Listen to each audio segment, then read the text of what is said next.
gravação Isso. Começou a gravação, você pode começar a apresentação.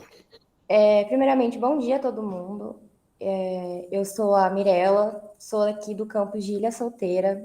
Estou no segundo ano já do mestrado. Segundo não, primeiro terminando quase, né?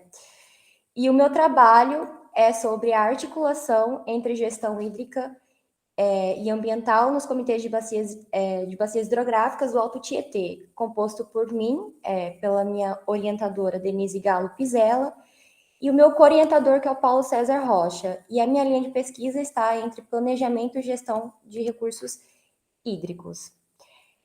Primeiramente, os empreendimentos que podem ocasionar algum tipo de degradação ou impacto socioambiental significativo sobre os recursos hídricos, eles devem ser, então, licenciados pelos órgãos competentes da esfera federal ou estadual, depender do domínio ali da água onde vai estar a ser modificada. No estado de São Paulo, desde 2009, quem faz essa parte de licenciamento ambiental é a Companhia do Estado de São Paulo, que é a CETESB. Ela é uma entidade executora ali da Secretaria de Meio Ambiente do Estado de São Paulo, e ela tem, por uma lei estadual também, número 13.542, de 8 de maio de 2009.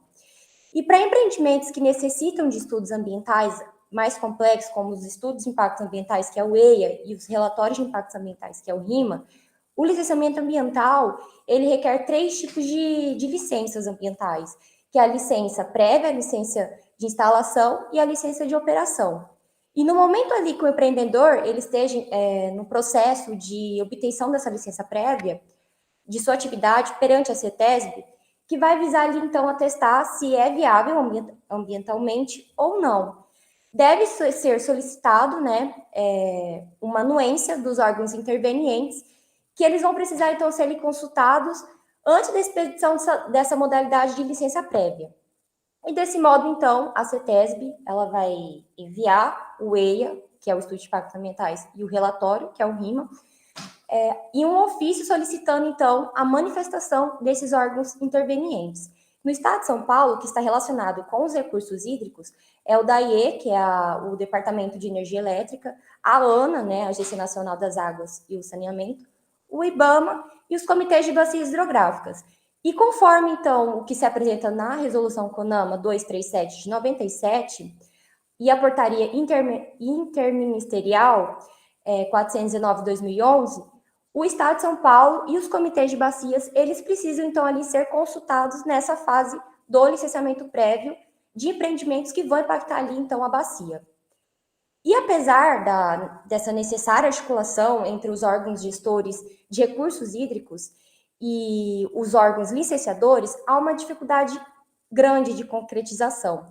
Isso se dá, então, pela pouca falta, né, de atuação dos órgãos ambientais dentro dos comitês de bacias hidrográficas. Então, falta pessoas que participam do licenciamento na CETESB ali dentro, participando das reuniões ordinárias e extraordinárias dos comitês, e devido também à falta de limitação da Política Nacional de Recursos Hídricos para essa ponte. E pela prática dos órgãos licenciadores e não consultar os comitês de bacias em relação à viabilidade de tal empreendimento que vai ter o potencial ali de impactar tal bacia. Às vezes, né, porque não é obrigatório, eles emitem essa licença sem ao menos consultar, então, os comitês. E essa falta de disponibilização também de informação, quando representantes dos comitês, eles solicitam, então, informações para a CETESB, e a CETESB não envia documentos corretos, falta de informação, e entre outros pareceres que não são enviados. E o meu objetivo da minha pesquisa, né, é averiguar se a CETESB ela consulta os comitês de bacias hidrográficas do Rio Tietê no processo de licenciamento ambiental de empreendimentos que estão sujeitos aos estudos de impactos ambientais. Bom, inicialmente o trabalho ele foi composto, né, no sítio eletrônico da CETESB, foi buscado informações na legislação que acerca que o licenciamento ambiental estadual paulista indica, então, como os comitês eles participam como órgãos intervenientes desses processos, que são empreendimentos que estão sujeitos, então, ao licenciamento ambiental. Posteriormente, já foi realizado, né, uma busca nos sítios eletrônicos dos comitês de bacias hidrográficas do Rio Tietê, do Estado de São Paulo, com seu decreto de constituição. E no mesmo local, foi verificada, né, ainda está em andamento o trabalho, porque está em construção, foi verificada, então, as câmaras técnicas que são consultadas para discutir os processos dos licenciamentos ambientais junto à CETESB. E serão também analisadas atas de reuniões ordinárias e extraordinárias no período de 2020 ao período de 2022, para verificar, então, quais são as discussões dos empreendimentos que estão sujeitos a esses licenciamentos perante ali ao processo ou que está em processo na bacia. E até o momento foi obtido, né, os resultados parciais, que foi do Comitê do Alto Tietê, que foi em 3 pareceres, porém eu vou trazer apenas um, que é referente ao ano de 2020, que já foi feito a análise, né? Vão ser aplicados questionários semi-estruturados aos membros dos comitês de bacias que atuem ali naquelas câmeras identificadas e para os analistas ambientais da CETESB. Para os analistas ambientais da CETESB que atuam, então, no licenciamento ambiental de atividades poluidoras. Já nos comitês de bacias hidrográficas, as questões buscarão identificar se há consulta, como que é feita essa análise dos processos, se as discussões se dirigem, então, às plenárias dos comitês, se vai além dessa câmara técnica e qual é o ponto de vista do comitê com essas consultas. O questionário que vai ser submetido à CETESB vai procurar, então, identificar qual a legislação que regulamenta essas consultas aos comitês e os seus procedimentos, né? Se são considerados ali nas tomadas de decisões de licenciamento prévio, porque o comitê de bacia, eles podem recomendar sugestões, né? E essas sugestões, o órgão ele pode acatar ou não, ele pode decidir colocar como recomendações no licenciamento para que o empreendedor ele utilize essas recomendações. Então, e os desafios presentes para ali aquela relação entre os comitês do âmbito do licenciamento ambiental.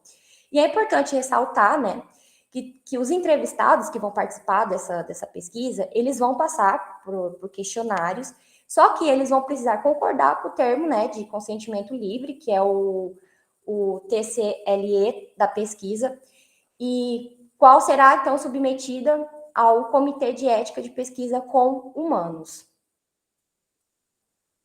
Já nos resultados parciais, que foi feito até agora, no sítio eletrônico do Comitê de Bacias Hidrográficas do Alto Tietê, consta a página de deliberação e moções. E dentro dessa página, há uma aba com todos os documentos de deliberações que foram enviados, então, para essa aprovação e análise dessa licença prévia, que sofre, então, influência ali de uma área diretamente afetada do empreendimento.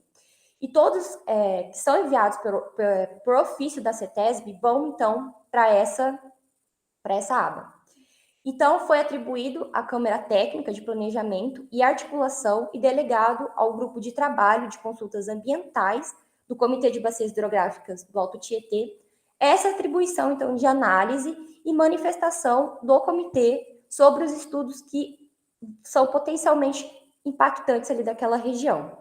E o parecer técnico sobre a demanda é elaborado, então, por esse grupo de trabalho, pelos seus subcomitês, porque o Comitê do Alto Tietê possui subcomitês, e é submetido à análise.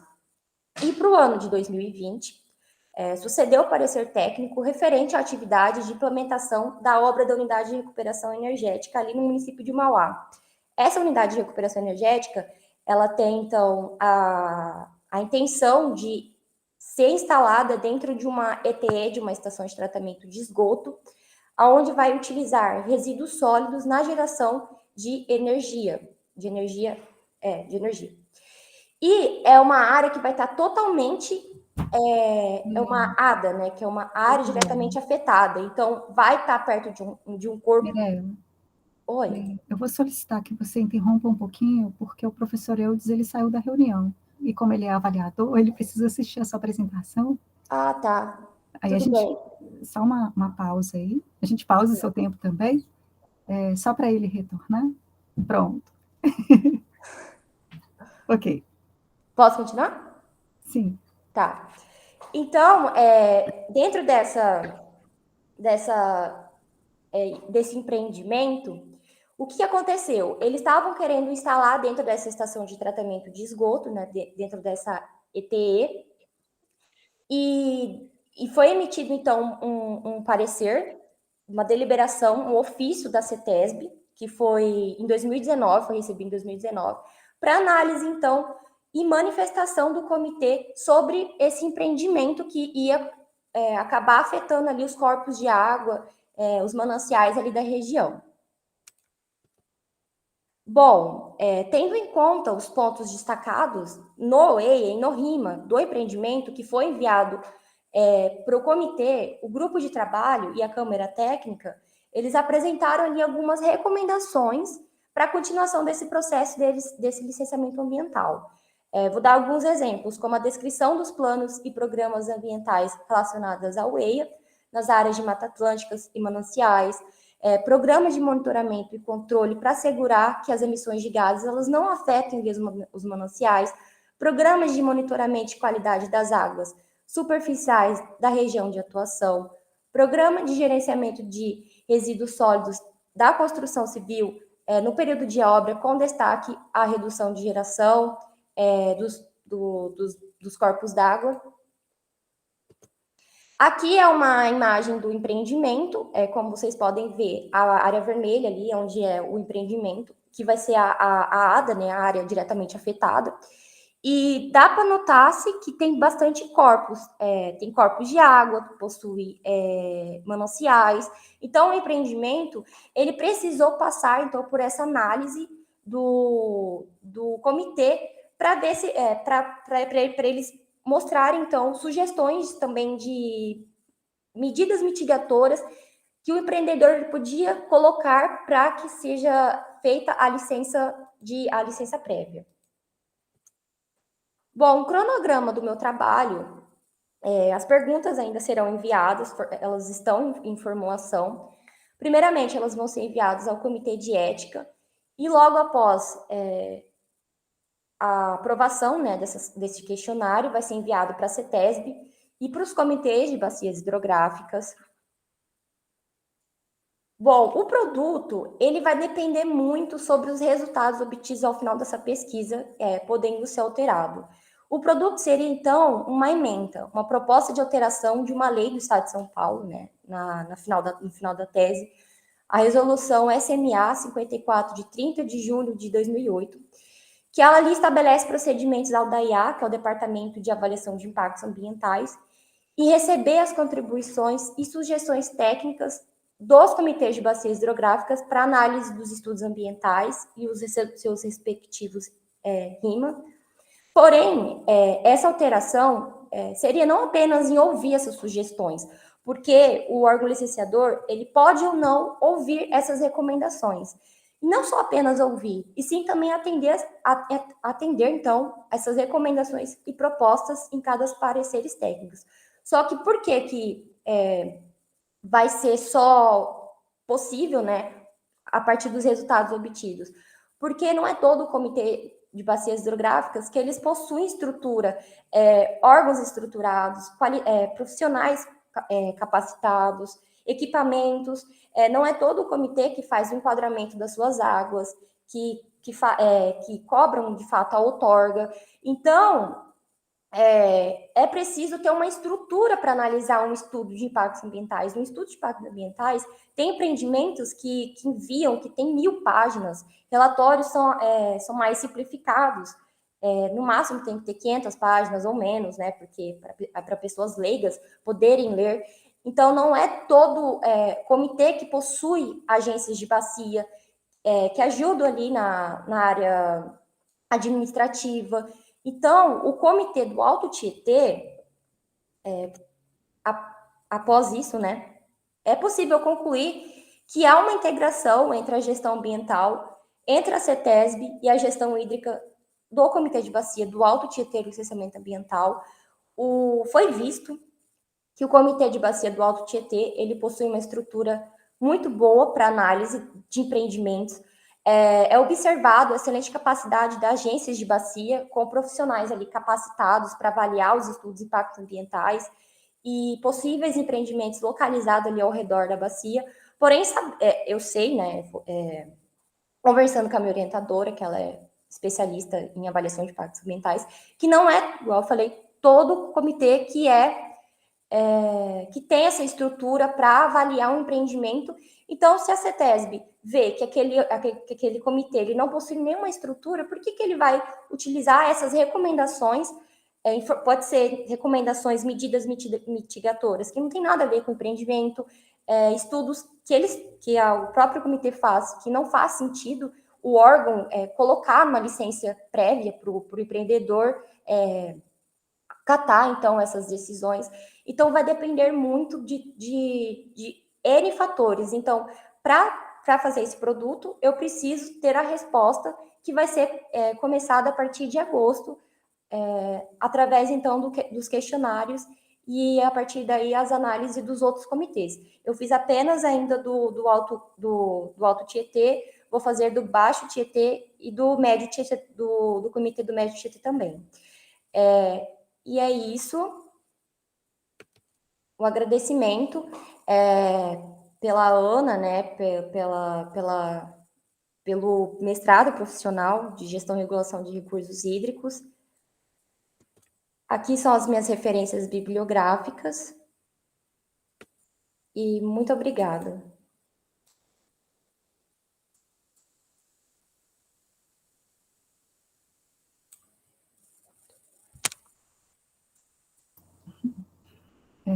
Obrigada, Mirella. Se você quer conduzir? Tanto faz. Então eu começo, vamos intercalar, pode ser? Pode ser, melhor. Então tá. Então primeiro, Mirella, né, você é aluna da Unesp, né, de linha solteira. Seu projeto ele envolve então a parte da legislação, parte de regulamentação relacionada a CETESB, em todo o processo de licenciamento. Então, linkar essa parte do licenciamento com os parâmetros relacionados aos recursos hídricos, né? Até eu tinha dado uma olhada no seu trabalho antes e vi. Aí tinha até surgido algumas perguntas que eu acho que você me respondeu um pouco ali durante a sua apresentação, né? Quais os parâmetros, eu coloquei aqui, quais condições, né, parâmetros ou condições serão consideradas, né? Depois você colocou aqueles programas, né? Você pode comentar alguma coisa em relação, para fazer esse link da licença com os recursos hídricos, né? Por exemplo, disponibilidade hídrica, enquadramento, você vai verificar essas condições, se existe, se está sendo, se a CETESB está considerando, né, o que o Comitê de Bacia está decidindo em relação ao TORGA, né, ou qualquer outros instrumentos, quais são esses instrumentos que você vai considerar? Você fala pela CETESB para considerar o Comitê de Bacias Hidrográficas, é isso? As Isso. recomendações? Isso. Bom, primeiramente, o comitê ele precisa ter estruturas para fazer as recomendações, ter pessoas capacitadas ali para fazer o estudo, para analisar esses estudos, e por isso que o produto depende muito da resposta dos questionários, porque se o comitê ele não tem estrutura, a CETESB pode ler as recomendações, as medidas mitigadoras, e ver e falar assim, olha, esse comitê não tem nenhuma capacidade de eu considerar na licença prévia, porque o órgão licenciador, que é a CETESB, ele não é obrigado a aceitar essas recomendações. Então, se eles veem que essas informações não fazem sentido para aquele tal empreendimento, eles não vão aceitar. E por isso também que vai ser visto se aceito, porque no Comitê do Alto Tietê teve várias recomendações. Esse foi um empreendimento que eu falei para vocês, que foi a recuperação da unidade energética de Mauá, só que eu vi outros dois, né, no metrô também, e o que não foi visto ainda, porque eu estou na fase de pedição de informações, porque a CETESB também não me enviou todos os documentos, eu pedi acesso à informação, pedi os documentos, só que eles não me enviaram de 2 empreendimentos a licença prévia. Então, lá na licença prévia, eles vão colocar as recomendações que o empreendedor ele tem que fazer para ter aquela licença, para ter a licença de instalação. Se eles não acatarem as recomendações da CETESB, não é dado o ofício, né, da licença de instalação. Então, o empreendimento não vai acontecer. Então, mas para isso precisa fazer sentido, e a CETESB, por isso que depende do produto. Se o comitê ele tem capacidade, a CETESB ela vai acatar. Porém, não é por lei, não tem que ser acatado, tem que ser consultado. Mas a CETESB ela pode ou não ver essas recomendações.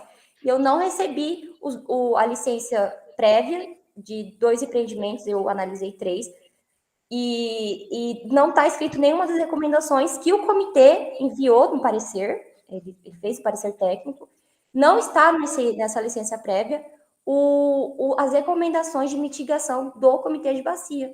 Porque, ou seja, então, a CETESB ela não pegou as recomendações, ela não acatou. Então, não é obrigatório. Deveria ser obrigatório, porém, para aqueles que têm estruturas. Então, por isso que eu vou ter ainda, é um estudo que está no início, eu não tenho resultados ainda, eu tenho resultados parciais, que eu estou começando a fazer agora. Eu preciso das respostas dos comitês, da CETESB, para mim ter, então, uma conclusão sobre isso. Entendi. Em relação, você vai consultar também o DAE também, que algumas considerações às vezes precisa passar pelo departamento, né, a parte de outorga, a parte relacionada a lançamento, né? Aqui no Paraná é um pouco diferente, que agora eles juntaram, né? Virou tudo um instituto só. Então antes tinha a parte relacionada à licença ambiental, que era o IAP, e tinha o Instituto das Águas, que era, agora eles fizeram um único órgão, que é o Instituto Água e Terra. E eles trabalham, né? Tem a secretaria, tem os responsáveis para a parte de licença e a parte de águas. E só que agora eles estão trabalhando em conjunto, né? Então, por exemplo, para ter licença tem que ter outorga, né, dependendo do empreendimento, né? E um depende do outro. E você sabe, você vai consultar também o Departamento de Água e Energia Elétrica, porque de repente alguma coisa não está na CETESB, mas está lá no DAE, né? Então, primeiramente, seria na CETESB mesmo, que é o órgão licenciador. Ainda posso conversar com a minha orientadora, e para entrar em contato também com o DAE, pode ser que posso fazer também questionários, para ter uma opinião, né, a Eu mais. acho que fica como sugestão aí, né? De repente acrescentar também, sei que dá um pouquinho mais de trabalho, mas alguma coisa pode ser que não esteja, você até esteja no Departamento de Água e Energia Elétrica, que no estado de São Paulo tem essa responsabilidade. Mas Esse é é um isso, órgão eram algumas diferente. sugestões, assim, o Tá trabalho bom. também bem elaborado, também encaminhado, né? Então, no geral, parabéns aí. Obrigada. Mirella, também acho que o trabalho está bem estruturado, bem encaminhado, né? Eliane, do Polo de Unifei e Itabira, tá? Sempre na sua fala, né, você traz aí que você precisa da avaliação, né, da estrutura da Câmara Técnica para saber se ela tem condição ou não realmente de sugerir, né, medidas e tudo. Aí a dúvida que ficou, porque assim, você não traz no seu trabalho, eu entendi que o questionário ainda está em elaboração, mas dentro da estrutura da pesquisa está prevista uma análise da composição técnica dos comitês, ou das câmaras? Sim, cada comitê vai ser visto quem que participa dessas reuniões ordinárias, né, extraordinárias, que vai ser enviado para essas pessoas que estão ali, que fazem parte, então, das estruturas de análise dos licenciamentos ambientais ou comitês. Então, Seria a identificação das pessoas. sim, Eu estou dizendo em termos de formação técnica. sim. Também vai ter uma análise em relação à formação sobre a capacidade técnica da estrutura que tem hoje, as câmaras? Sim, será Ok. visto isso. Sim, ok. Mas era isso, alguns pontos que eu tinha anotado aqui, o Eudes já comentou também. Está bem alinhado aqui. Mas eram essas dúvidas, né? Agora é estruturar bem o questionário, né? Para que você tenha realmente condições aí de fazer a análise que você pretende chegar. Esse é o ponto crucial, né? Mesmo porque você vai precisar de passar, né, pelo comitê. Então, pensar bem no questionário, de forma que você atenda a seus objetivos, né? Para que não fique com pontos de interrogação após o questionário. Você consiga analisar bem os pontos que você quer avaliar. Mas é isso, parabéns pelo resumo também, que está bem estruturado. Tá bom, obrigada. Mas era isso. Eudes? Tá joia. Acho que já finaliza então a avaliação da Mirella, parabéns. Acho que já está mais ou menos no horário do próximo apresentador, do próximo trabalho, do Jonilton, né? Não, José Nilton. Isso. José Nilton. Isso. Projetar minha tela aqui, pessoal.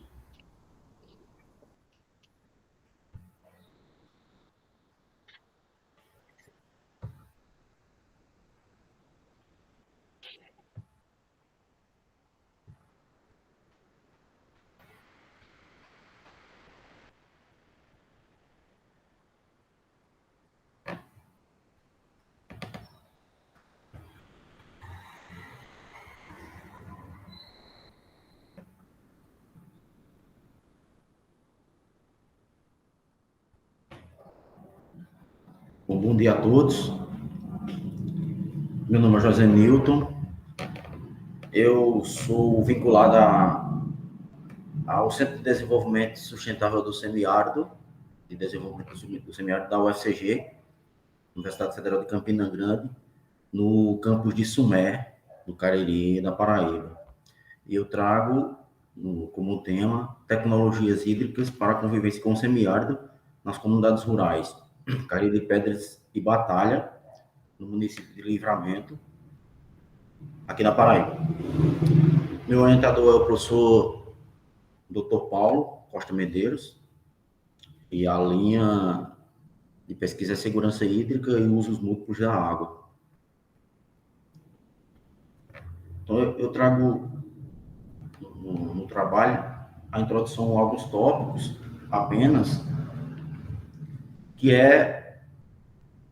destacar a escassez de chuva, né, que se constitui uma das principais dificuldades de convivência com o semiárido. Precipitação média de 800 milímetros anuais e taxas de evaporação que variam de 1.200 a 3.200 milímetros ano, né, o que se configura como um déficit hídrico. A incompreensão do semiárido, nas palavras de Schistec, é que o semiárido brasileiro é uma região mal compreendida, mas que tem potencial. E a demanda por água para os usos múltiplos nas comunidades rurais. Carreira de pé de batalha e as tecnologias que são mais evidenciadas. Então, nesse trabalho, em razão de se tratar de uma região do bioma Caatinga, no território do semiárido, bem na região central do semiárido, então essas questões elas são muito evidenciadas, né? A demanda por água, irregularidade na precipitação, espaço temporal. Então é necessário averiguar se as tecnologias hídricas que já existem, elas atendem essa demanda e se garantem, né, a segurança hídrica para os moradores dessas comunidades. O objetivo geral do trabalho é investigar a eficiência das tecnologias hídricas usadas pelos moradores dessas comunidades, né, para garantir a segurança hídrica para os usos múltiplos da água. Como objetivos específicos, eu destaquei apenas 2, mas existem outros objetivos específicos no projeto de pesquisa. Averiguar junto aos moradores das comunidades quais os reservatórios coletam água para seus múltiplos usos, inicialmente para ter uma uma dimensão e avaliar a eficiência dessas tecnologias quanto à garantia do atendimento da demanda por água para os usos múltiplos dessas comunidades. Essa é uma figura que traz a localização da área de estudo, como podem ver, né, o município de Livramento em destaque, no estado da Paraíba, e bem na região central do município, as comunidades rurais, onde o estudo está sendo desenvolvido. Como materiais e métodos, eu trago a pesquisa descritiva e exploratória, né, inicialmente com levantamento bibliográfico e observação em loco, porque essas comunidades são comunidades próximas à região urbana, então dá para ter uma observação em loco. Para coleta de dados, a realização de entrevistas semi-estruturadas. Essas entrevistas semi-estruturadas, inicialmente realizadas com os agentes comunitários de saúde, que atuam nessas áreas, e posteriormente, já em andamento, com os moradores das comunidades, sendo realizada uma entrevista para cada família, com um membro da família, o responsável pela família, além dos registros fotográficos, também com o uso do termo de consentimento livre e esclarecido, né, e posteriori a submissão do Conselho de Ética da pesquisa, já que se trata de uma pesquisa com seres humanos. Como resultados e discussão, essas duas comunidades, né, na comunidade Carreira de Pedras, existem 50 famílias, são 50 famílias. Esses dados foram obtidos através dos agentes comunitários de saúde. Dessas 50 famílias, 38% delas, né, já foram entrevistadas, e eles destacam como tecnologias que se destacam, né, que têm predomínio de uso, a cisterna de placas, os barreiros e os poços artesianos. Claro, são resultados parciais. Na outra comunidade, que é a comunidade Batalha, tem 62 famílias, mas nenhuma família foi entrevistada até o momento. Por quê? Porque, em razão de uns problemas, né, pessoais, ainda não foi possível a realização das entrevistas, haja vista que eu preciso ter uma amostra. Não necessariamente entrevistar todas as famílias, mas obter uma amostra para comparar os dados com os dados fornecidos pelos agentes comunitários de saúde, que eles destacam exatamente o uso das cisternas de placas, barreiros e poços artesianos. Porém, há um problema que já é inicialmente verificado, né, até como um resultado parcial, que a cisterna de placa ela não atende sozinha à demanda, assim como o barreiro, são pequenos barreiros, eles também não atendem, né, como a gente vai, uma figura ilustrativa não está aqui, está no corpo do resumo. A cisterna de placa sozinha não atende, porque a cisterna de placa ela tem mais o uso do consumo humano. Os barreiros e os poços, em razão de algumas condições do semiárido, são poços de água salobra. Então, eles são usados de forma integrada. A cisterna para consumo humano, barreiros e poços artesianos para outros usos domésticos, tipo lavagem de louça, de roupa, higiene da casa. E inicialmente, esse trabalho vem de uma observação na comunidade, porque é uma comunidade que eu tive contato desde muito cedo. Então, trago esse anseio por investigar, porque partindo dessa investigação, é possível sugerir outras tecnologias, é possível melhorar outras tecnologias, até mais adiante falarei, em relação ao resultado, né, ao produto da pesquisa, né. Sugerir melhorias porque as cisternas inicialmente foram desenvolvidas para uma área de coleta de aproximadamente 32 metros quadrados. Mas, no início do uso da tecnologia, lá pelos anos 2000, até o presente momento, houve um aumento nas áreas, naturalmente uma melhora nas condições socioeconômicas das famílias, Então, houve um aumento nas áreas de coleta. Então, é possível que, com essa quantidade precipitada, é possível armazenar mais do que 16 mil litros, que é a capacidade volumétrica da grande maioria das cisternas existentes nessas comunidades. Existem outras cisternas que são uma capacidade volumétrica maior, mas não nessas comunidades. Então, um aperfeiçoamento e uma melhoria na estrutura dessas tecnologias pode melhorar o cronograma.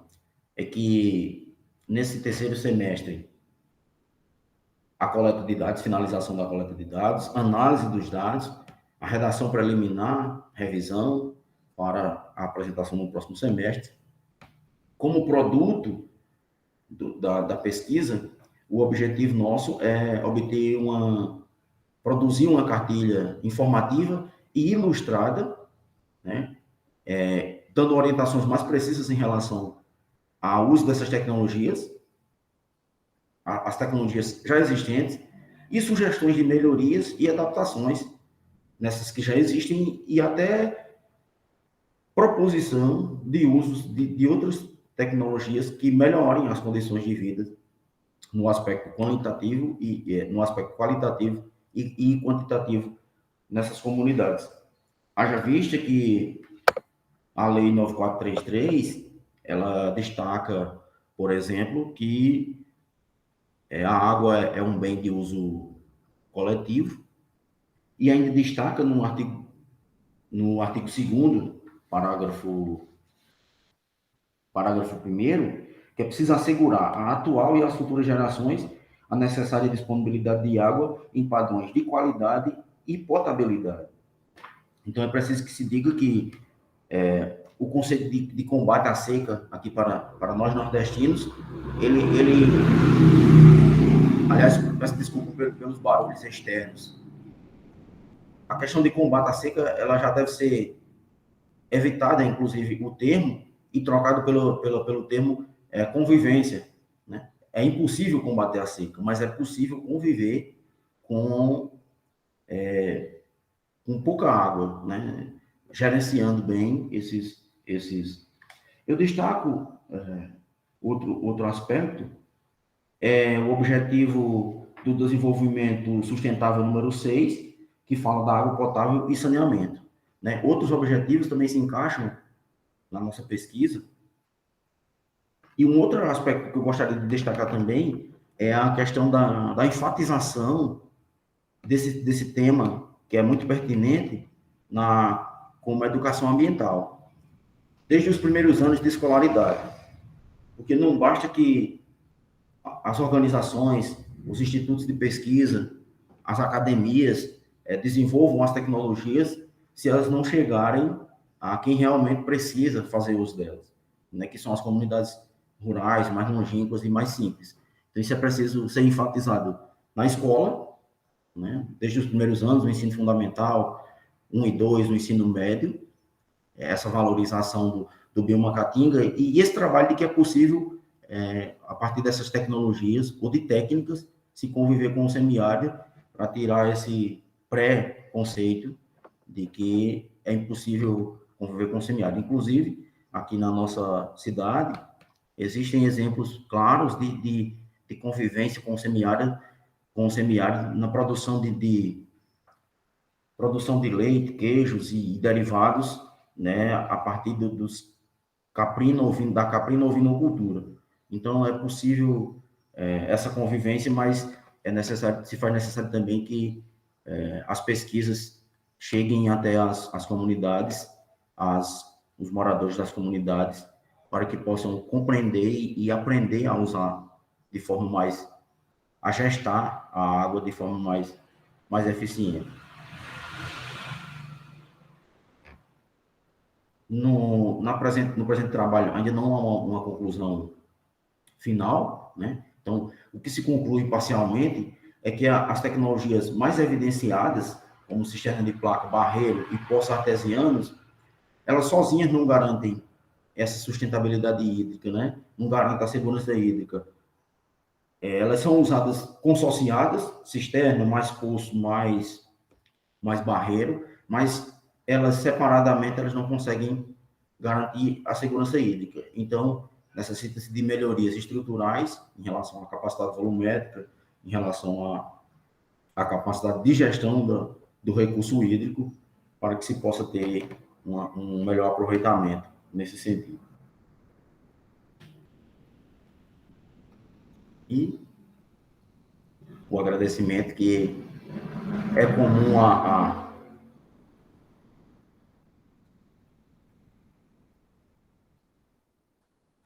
todos nós. Obrigada, Gisenildo. Parabéns pela apresentação. Aline, tem alguém da ANA participando da sala? É só para a gente organizar os momentos de fala aqui. Professor, eu tenho que dar uma olhadinha. Sim, eu o estou. Evandro. Óbvio. Aí, porque senão a gente vai falando vamos deixar um momento de fala para todos, né? Evandro, bom dia. bom dia, Evandro. Eu vi que você colocou algumas observações ali para Mirella, né? Super, não sabia que tinha o responsável da Ana. Se quiser depois comentar alguma coisa. Não, ok, apenas um olhar mais abrangente sobre a temática, né, que coincide muito com a área que nós trabalhamos aqui, o Programa Produtor de Água. Então, apenas uma sugestão, se possível, né, interessante o tema dela no contexto, justamente a questão ambiental, a conservação, ela vai além da calha do rio, né, sobretudo nas áreas de recarga, né, então já que ela está num trabalho de conversa com o CBH, o licenciador, pelo que eu entendi rapidamente aqui, né, então de repente uma oportunidade para ela talvez enxergar aí, mas só dentro da possibilidade, da pertinência aí no contexto do trabalho, é só isso, e caso ela queira conhecer o tema, a gente fica à disposição aqui. Então, passando a palavra também agora sobre o trabalho do Josenildo. Ok, eu começo? Ok. José Nilton, né, novamente, parabéns, né, pela estruturação do trabalho, acho que tá bem estruturado, né, objetivos muito claros, bem definidos, né, eu senti falta, talvez, se você conseguir, inserir no seu trabalho um estudo sobre projeção da precipitação para essa região, né? Não que você tenha que fazer a projeção, às vezes buscar na literatura algum estudo que já tenha feito, porque o que eu pensei é o seguinte, o seu objetivo é propor uma estrutura, né, de coleta de água aí, principalmente de precipitação, né, de armazenamento, e vai estar relacionado, né, com as perspectivas de precipitações futuras, né, como você disse, houve uma melhoria nas condições de vida, né, na estrutura das casas, aumentando a área de coleta, mas se, por outro lado, houver uma redução dessa precipitação nos próximos anos, o aumento da área não vai, de fato, contribuir para o aumento da coleta, né? Vai aumentar, óbvio, porque vai ter uma área maior, mas o volume total captado, né, em função da redução da precipitação, pode acabar sendo o que, né, demanda hoje de estrutura.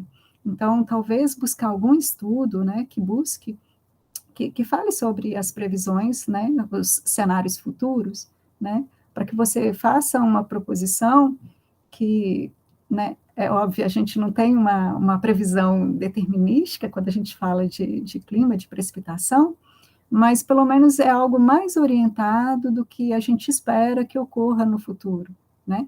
E aí você consegue propor uma estrutura que realmente possa suprir as necessidades, né, daquela comunidade, né, naquela região. Então, eu acho que buscar algo nesse sentido, acho que vai contribuir bem para o seu trabalho.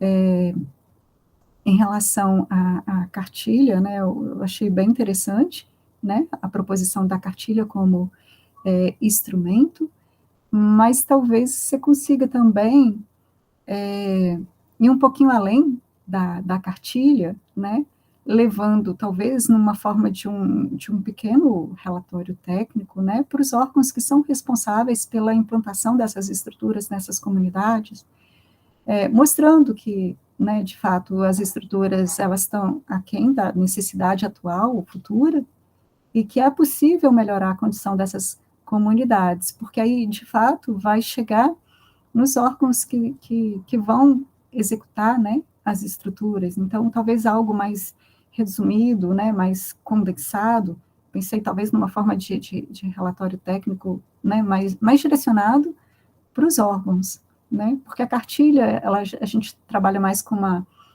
uma linguagem mais coloquial, mais para o público aberto, né, para os técnicos, eu acho que você pode colocar algo mais específico, né, que pode contribuir também com a comunidade, mas eram essas as observações, né, o trabalho também está bem estruturado, bem encaminhado, executar agora, né, os questionários que estão faltando, para você conseguir fechar a sua análise e realmente propor, né, as estruturas que seriam interessantes para a área de estudo. Parabéns. Obrigado, professor, pela contribuição. Então, Josanildo, também achei bem interessante o seu trabalho, importante também, né, esses aspectos relacionados à disponibilidade hídrica, no caso, nesse caso, relacionado à precipitação, né, uma coisa que eu acho que interessante, assim, é uma situação bem diferente, né, eu estive em Brasília ano passado, no seminário presencialmente, e eu avaliei vários trabalhos aí do pessoal, né, de vocês aí do Campina Grande, né, do Nordeste, e vejo que a situação, o cenário é bem diferente do que a gente tem né, em função da escassez, né, e então o que a gente está acostumado, né, em relação às padrões, potabilidade, muitas vezes, né, vocês não têm essas condições ainda de estar, muitas vezes essa água não está nas condições apropriadas para o consumo de acordo com a legislação, né. Eu acho que seria interessante até você tentar acrescentar alguma coisa, relacionar, de repente, até outras tecnologias, né, de repente propor, né, alguma técnica, não sei como que funciona em relação à cisterna para uso para consumo, se é filtrado, se tem algum né, uso de desinfecção, né, se de repente propor algumas tecnologias, quem sabe, eu acho que né, com desenvolvimento seja possível utilizar, né, com filtros ou processo de adsorção com carvão ativado, tentar algumas tecnologias para tentar melhorar a qualidade dessa água que fique propícia para o consumo.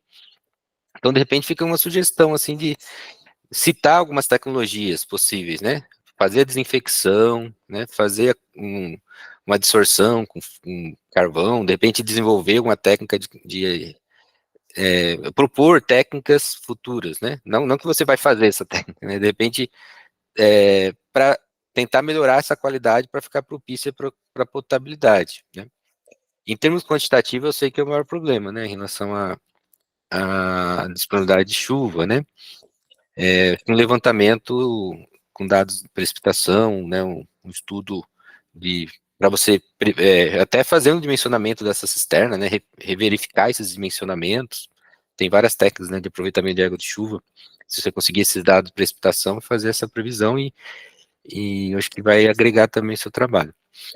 Outra observação que eu tenho em relação aos poços, né, você coloca poços artesianos, né, mas não dá para ter certeza, né, de repente você colocar como poços tubulares profundos, ou poços tubulares, acho que é uma nomenclatura mais adequada, né, e o artesiano, ele tem a ver com se ele é confinado, com a pressão, né, então fica essa sugestão, né, então tem poços tubulares, né, então fica essa sugestão de nomenclatura. Mas no geral eu também acho que está bem encaminhado, e eu acho que é um trabalho muito importante, né, e sabe, né, em relação a essa dificuldade, né, de disposição, né, disponibilidade hídrica, além de, né, tem a tecnologia do barreiro também, que também, em termos de qualidade, ela não tem uma qualidade para vários fins, né, de repente só para dessedentação de animais, não sei quais, de repente você colocar esses usos que são utilizados para cada uma dessas tecnologias que você cita. que você citou no trabalho, né? Você comentou alguma coisa sobre isso na apresentação. Isso vai valorizando o seu trabalho, colocar essas observações, eu acho que vai acrescentando informações, que depois você pode fazer cartilha, fazer um manual técnico, o que, né, vocês decidirem como produto. Mas tá ótimo, parabéns aí. São as sugestões. Eu agradeço também pelas contribuições. É tanto que no resumo eu não coloquei, eu apenas falei porque na linguagem mais comum, mas eu coloquei apenas postos. Eu não coloquei no trabalho, mas agradeço a contribuição. Algumas tecnologias são usadas na uma cloração e filtros para evitar sujeira, mas também não há um órgão técnico que faça uma avaliação periódica da água das cisternas, nem dos barreiros, que eu acho que também seria interessante. Mas agradeço demais a contribuição. Legal. Evandro, você quer fazer os comentários sobre... Oi, Jesu'nildo, parabéns também aqui, não deu tempo de escrever, a gente considera, eu especificamente gostei de uma fala sua aí, que se eu entendi corretamente, né, sobretudo para quem já tem mais experiência que os outros, para não falar que mais aniversários, no passado se falava em combate à seca, né, e você não combate, né, você aprende você então falou que conviver, né, então como conviver com mais eficiência, né, então é exatamente isso. Por aqui nós temos um desafio enorme de tentar identificar serviços ambientais relacionados ao semiárido, né? Como a gente trabalha aqui com o programa Produtor de Água e temos o componente pagamentos por serviços ambientais, né? Então, assim, o grande objetivo é conservação de recursos hídricos, e dentro da conservação de recursos hídricos, o pagamento por serviços ambientais, que é um reconhecimento e uma remuneração por aquilo que o produtor rural implementou no sentido de conservar recursos hídricos, ou possibilitou que as instituições, isso vem também no contexto das observações que eu escrevi para a Mirella, né? Que é um conjunto de instituições foca numa bacia onde há aquele problema hidrológico ali, né? Então, e o produtor não tem, na imensa maioria dos casos, não tem condições de fazer. Então, esse conjunto de instituições soma esforço no sentido de conservar os recursos hídricos. E o produtor rural permite que essas ações sejam executadas em suas áreas, e ele é o grande guardião dessas ações. Então, aí entra o componente pagamento de serviços ambientais, que é um recurso que tem que existir, tem que ser alavancado na própria região. Então, isso vem então se somar a essas técnicas de convivência aí no semiárido, né? Então, nós temos aí alguns esforços na região, mas ainda temos muito que avançar e aprender na região. Então, você aí apresenta, né, digamos aí, melhoria. Não deu muito tempo de ouvir tudo, ao mesmo tempo que estava escrevendo aqui, peço a compreensão, mas você tenta contribuir no sentido de melhorar a eficiência aí dessas estruturas, né, se entendi corretamente, né. Então, da mesma forma também, a gente fica aqui à disposição, o e-mail está anotado aí, se a gente quiser avançar, e talvez, não sei se é o caso de alguma coisa de reuso relacionado, se você tem alguma coisa nesse sentido aí, se você abordou alguma coisa nesse sentido aí no contexto dessas estruturas. Temos aí uma colega também, se ela estiver ouvindo aí, a Carla Veiga, caso você também tenha aí já alguma experiência no semiárido nesse sentido, não sei se ela está ouvindo. Carla, por favor. Não, estou ouvindo sim, mas eu estava numa outra apresentação, aí já me peço desculpas. Oi, Carla, tá ruim seu áudio, eu não consegui ouvir direito. Oi, melhorou? Então é isso, Josenildo, bom dia a todos, bom dia, Carla, obrigado. Obrigada, Evandro, pela lembrança, mas eu já peço desculpas também. Eu estava numa outra apresentação, numa outra sala online, e cheguei bem no finalzinho.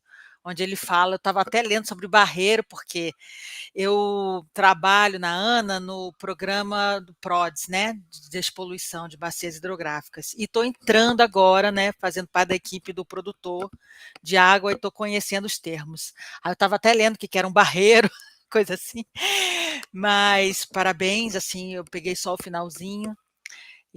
Sobre reuso, Carla, o Josenildo falou aqui alguma coisa, não sei se é possível, gente, a gente está aqui discutindo, Eu não nem a ouvi a dinâmica, apresentação, eu não sei se ele falou de reuso. a dinâmica que se pode, Josenildo, se você quiser fazer assim, uma síntesezinha, porque a Carla conheceu alguma coisa, tentou desenvolver alguns projetos de reuso no Nordeste, se isso se encaixa na sua abordagem, Josenildo, o que Se você ele acha? puder, assim, os nossos projetos de reuso que o Evandro falou, que a gente teve um início, era em estações de tratamento de esgoto, né?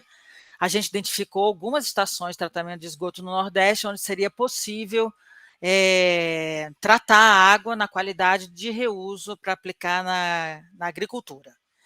Você chegou a falar sobre isso, Josenildo? Não, eu não, Carla, mas o Josenildo tem outro foco, né? Mas de repente, assim, se encaixar, né, Josenildo? Não sei se é o caso. Mas seriam específicas, assim, em estações instaladas, né? Estações de tratamento de esgoto estariam instaladas no Nordeste e a gente identificaria regiões próximas para a agricultura, né? Para distribuir Aí essa seriam água para a volumes maiores, agricultura. né? No caso do Josenildo, já são estruturas menores, não é isso, Josenildo? Sim, sim. Bom dia, Carla, e bom dia ao professor Evandro. A minha proposta é avaliar a eficiência das tecnologias hídricas em comunidades rurais. Então, essas comunidades rurais, elas não acumulam, né, grandes quantidades de água. Mas isso, a posteriori, é interessante falar na região urbana, porque está sendo construída aqui na região urbana uma estação de tratamento, e isso pode, né, ser viável em contato com o professor Salomão Medeiros, que esteve no INSA, no Instituto Nacional do Semiárido, aqui na nossa região. Ele também nos apresentou um material interessante. Mas vou fazer vou levar em consideração as observações que achei pertinente. E agradeço pela atenção e pelas colaborações de cada um de vocês. E estou à disposição.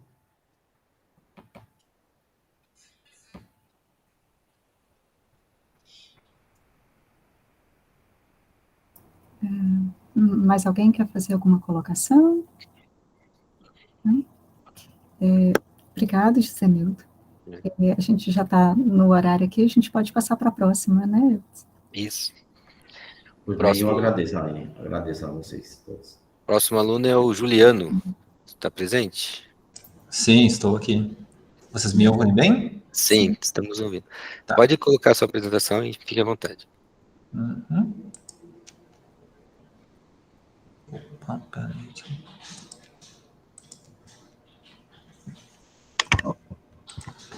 Estou tentando aqui. Vamos ver.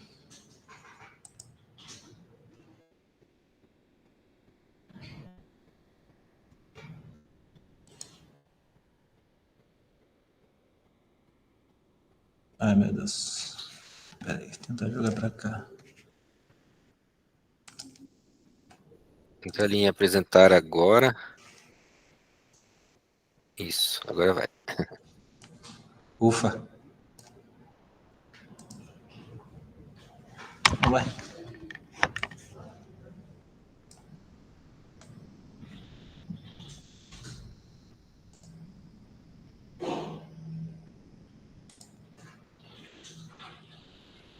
Clique em apresentação, onde que é a apresentação? Isso. Agora sim. Tá. Bom dia a todos, então. Meu nome é Juliano Rox.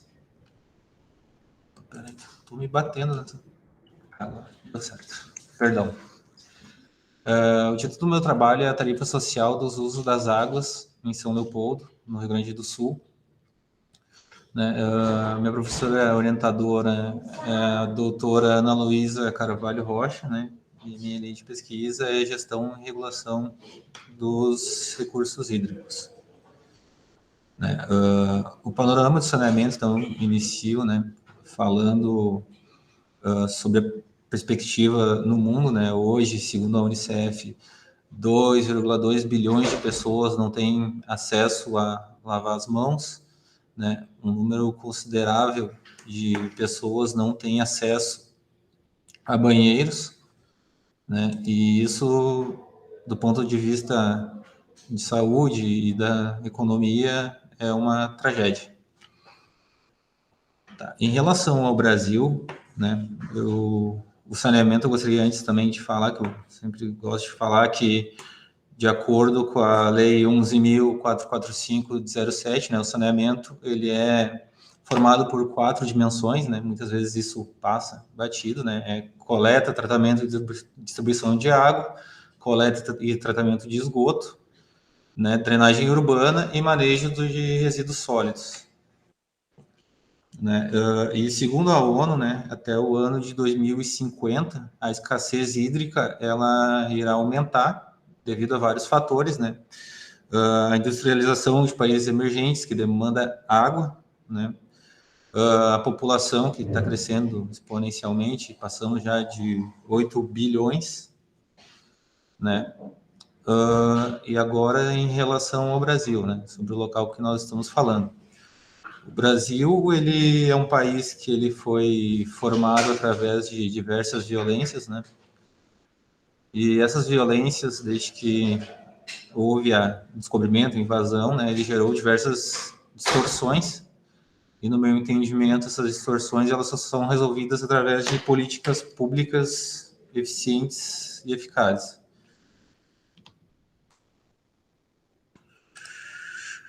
Aqui, tá. O meu universo de pesquisa, né, ele se dá na cidade de São Leopoldo, né, Rio Grande do Sul, na bacia hidrográfica dos Sinos, né, que é uma região que hoje possui 216 mil habitantes, né. Nós temos os índices, de acordo com o SNIS, de 30% de tratamento de esgoto, né, tem 89 mil economias, e 12% dessas economias, né, elas são agraciadas através da tarifa social. O que é tarifa social, né? Seria uma forma de permitir que atores sociais em posição de vulnerabilidade tenham acesso à água e ao tratamento de esgoto.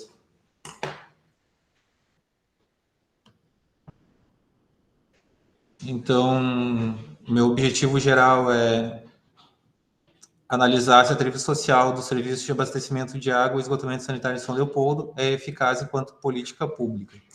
De acordo com a ONU e a OMS, né, as pessoas não devem comprometer mais que 3% da sua renda bruta com o pagamento de água, né, e 2% com esgoto ou drenagem, né?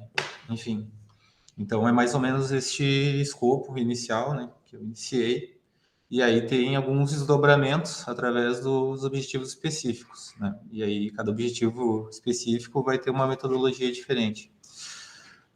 Verificação do número de habitantes de cada economia beneficiada, né? Porque hoje a gente trabalha com média, né? E aí quando a gente trabalha com média, a gente não consegue ter eficácia na obtenção dos dados, né? Porque, por exemplo, se tu vai no SNIS, tu tem a população total, né? Mas daí tu tem uma discrepância entre zona rural, entre zona urbana, né? Então, isso acaba talvez não sendo tão eficiente, né? Então, eu acho que esse é um trabalho que deve ser feito com essas 12 mil economias.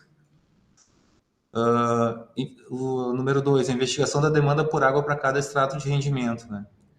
Porque, assim, a cobrança, né? Ela sinaliza, né, que a água ela tem um custo, né, e também tu ajuda a controlar a demanda, né? Então a gente tem que ver se esses estratos sociais, qual o uso que eles estão fazendo da água, né, forma de desperdício ou não, enfim, e se esse instrumento de cobrança está sendo eficaz também. Como eu falei anteriormente, né, determinação da capacidade de renda que cada beneficiado pode despender com o pagamento através de uma metodologia mais assertiva, né. Eu mapeei todos os beneficiários, então eu fiz um recorte interseccional, levando em consideração a questão de gênero, raça, enfim, e hoje, majoritariamente, são mulheres, chefes de família, né, que obtêm o maior número de benefícios, né? E descreveu os significados atribuídos à tarifa social da água pela população em condição de vulnerabilidade social, né? A água, né, ela é um bem comum e ela é dotada de valor econômico, né? Mas eu me atrevo a colocar valor e trocar por valores, né? Porque quando a gente trabalha com diferentes atores sociais, né, a gente também está trabalhando com a valoração que ela dá para o recurso, né? O que para mim pode ser uma latinha de refrigerante, para outra pessoa é renda, né? Então isso também se faz importante. Então, material e métodos, né? Então, um estudo de caso, eu escolhi o bairro Rio dos Sinos, que é o lugar onde concentra o maior número de atores sociais que são agraciados por esse benefício, né? Então, eu e minha orientadora, ela é antropóloga.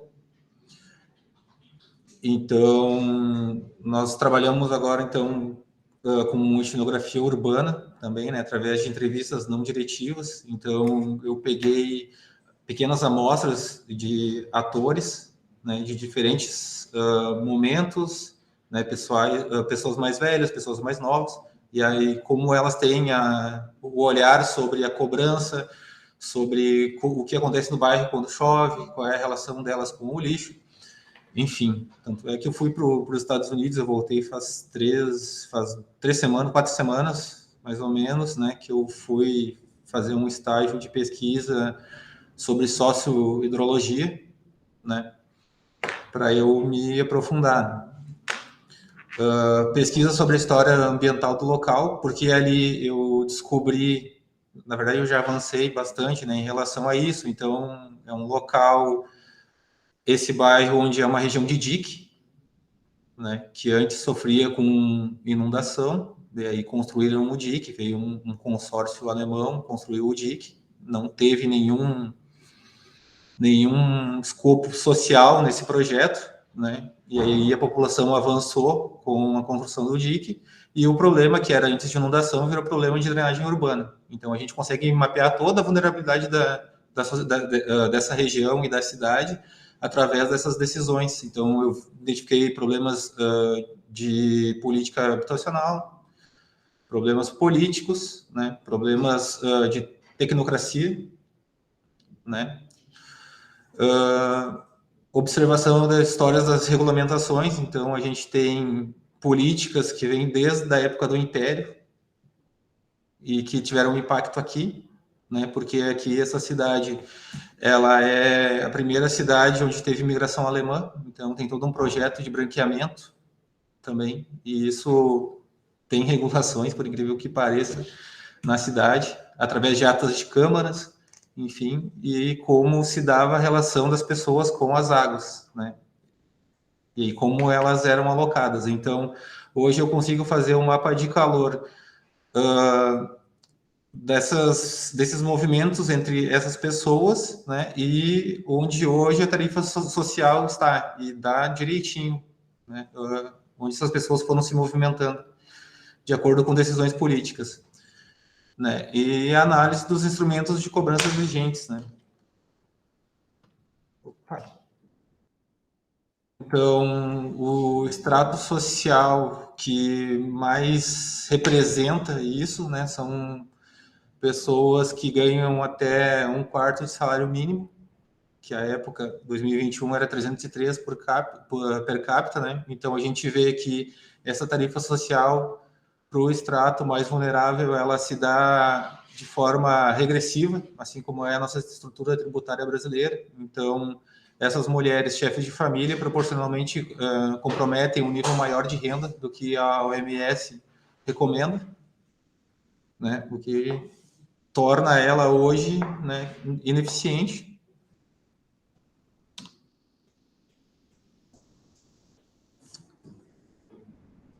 Mas, enfim, a gente está trabalhando também, como eu falei, hoje representa 12% de economia, né? Como nós temos através do marco do saneamento, a gente tem que chegar à universalização e a gente precisa de recurso, né? A gente tem que estabelecer políticas que também garantam a sustentabilidade do órgão, né? Então, a gente está trabalhando com vários segmentos diferentes, né?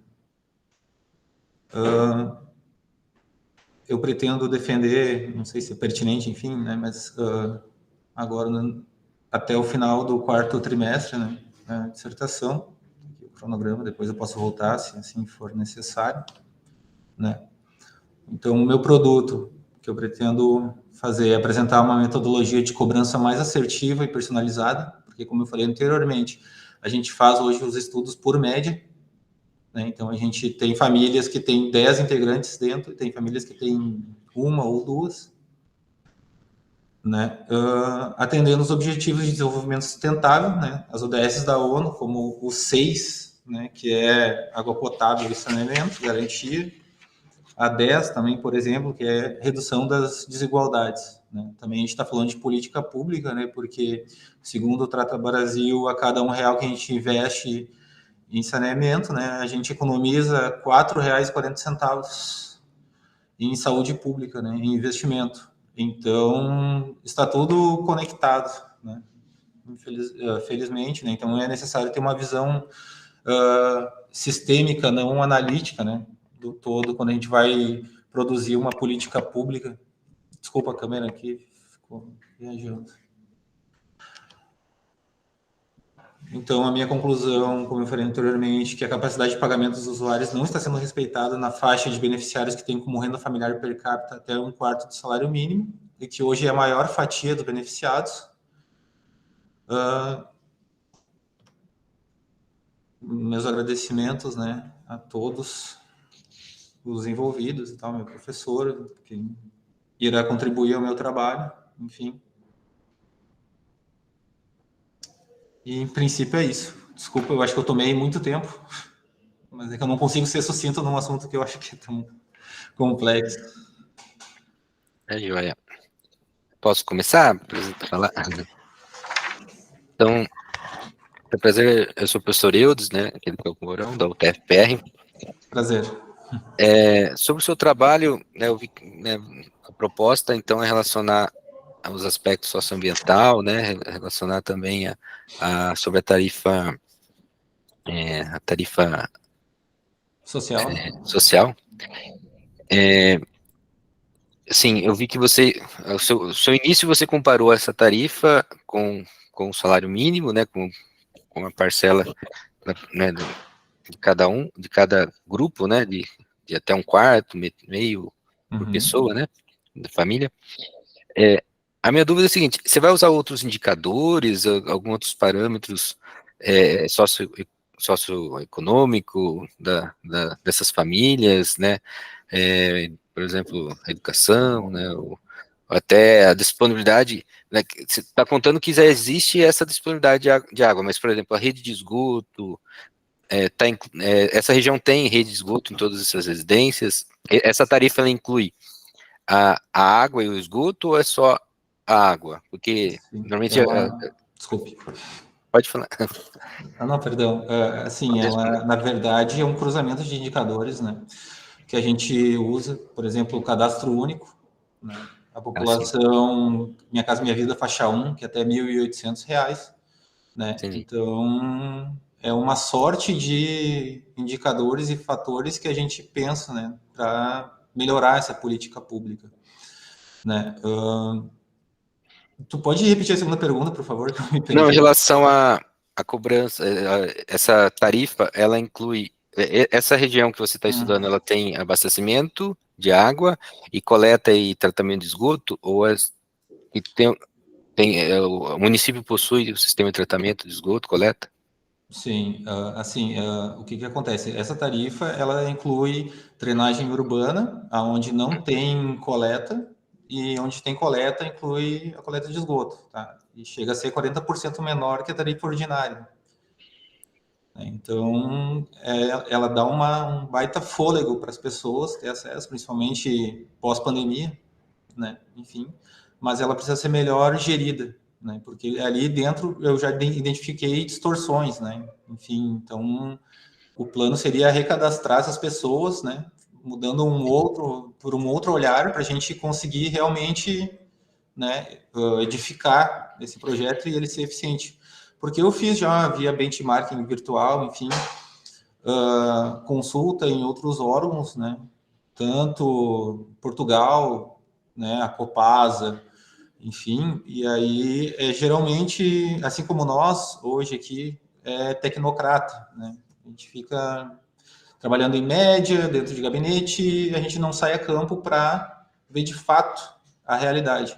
Então, é uma forma mais humanizada, né, de tu chegar perto desses atores, né, até para ver como eles enxergam a cobrança, porque simplesmente vem de cima para baixo e só aumenta, eles não entendem o porquê, né, porque isso vai gerar investimento, para, né, diminuir alguns problemas que eles têm, algumas dores, né, então é mais ou menos nesse sentido. E eu percebo que em todos os lugares é uma receita de bolo, assim, né, média, média, média, média. E eu, enquanto economista, isso para mim me deixa doido.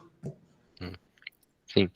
É importante, os serviços, né, é importante ter um serviço, né, de qualidade, mas quando, né, acho que essas tarifas sociais são importantes para poder, né, universalizar, disponibilizar, né, para toda a população, né, então, com certeza, você disse que é uma companhia municipal aí, né? Sim, é uma autarquia. Uhum. Tá aqui. Outra coisa, existe um consumo mínimo para essa tarifa social ou um consumo máximo, né? Ela está relacionada a um consumo? Existe medição nesses locais, né? Ou a disponibilidade é sem medição? Que, né, normalmente quando tem regiões que eles não têm medidor, não têm os hidrômetros lá, né? Uhum. E aí isso, de repente, você até comentou, né? Aí o consumo acaba sendo sem controle, né? E um dos problemas das companhias de saneamento é essa de você quantificar, né? Quando você não tem um hidrômetro, né? Qual seria esse consumo, né? Em relação às perdas, que é um problema também sério que ocorre também no sistema de abastecimento. Você sabe, você tem essas informações? Lá tem, é feita a medição, existe uma tarifa mínima, essa tarifa social está relacionada a essa tarifa mínima, né? Então, essas informações, eu acho que, né, se você não tiver ela agora, de repente, buscar essas informações para o seu trabalho, né, acrescentando, verificar se tem tarifa mínima, se existe as medições, se é cobrado água e esgoto, se tem um sistema de esgoto, né, de coleta, de tratamento do esgoto sanitário, né, ou se em algumas localidades eles cobram água, mas não tem a coleta do esgoto, às vezes, né, aqui na região, no Paraná tem algumas cidades que eles não têm coleta, eles usam fossas, usam algumas formas de disposição do esgoto individual, né.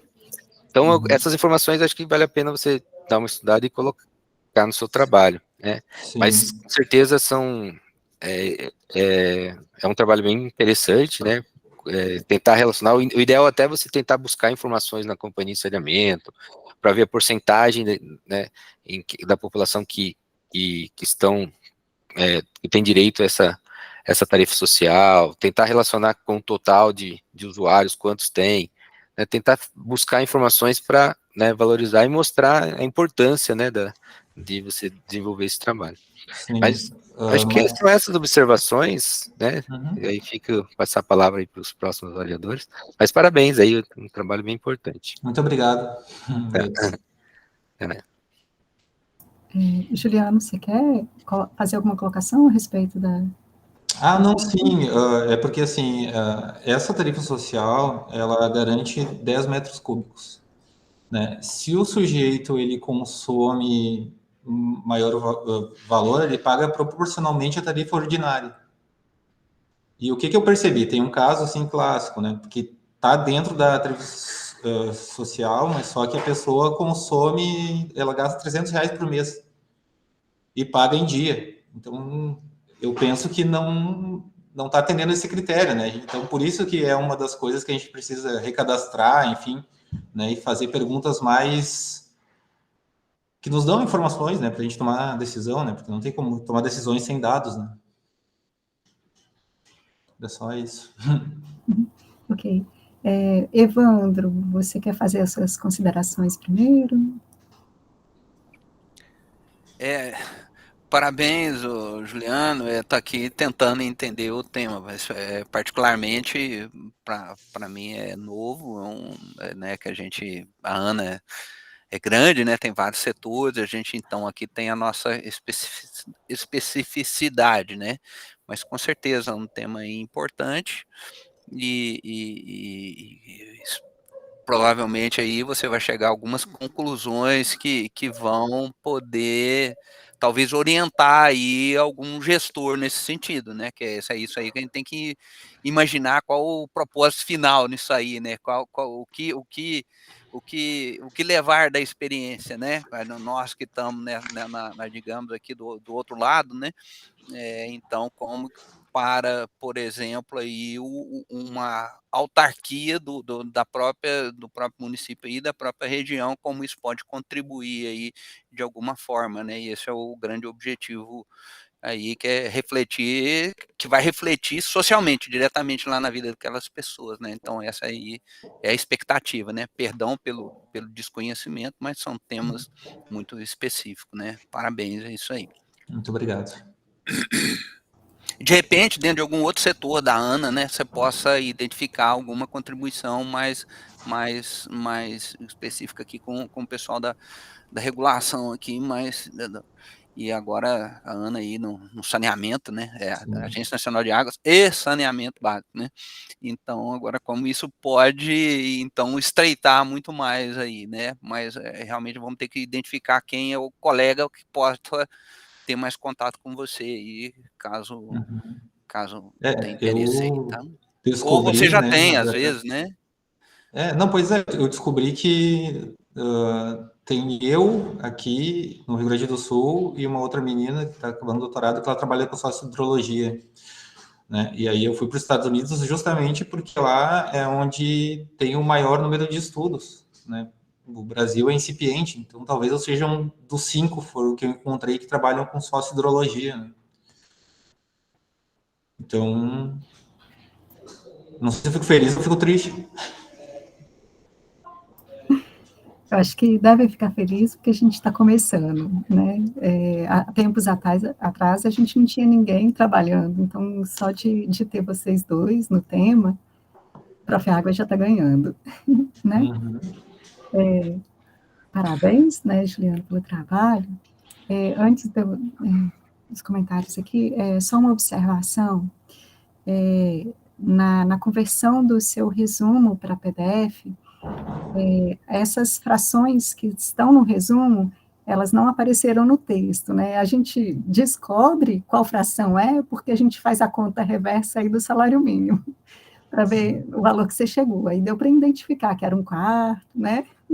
Sim. Mas o símbolo, ele não apareceu. Então, tomar cuidado, né? Principalmente na versão final da sua dissertação.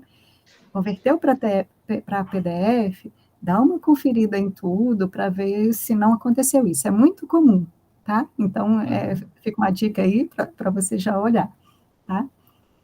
Porque eu acredito que seu trabalho também vai ser consultado por muitas pessoas aí para frente. Então, ele vai contribuir. Muito obrigado.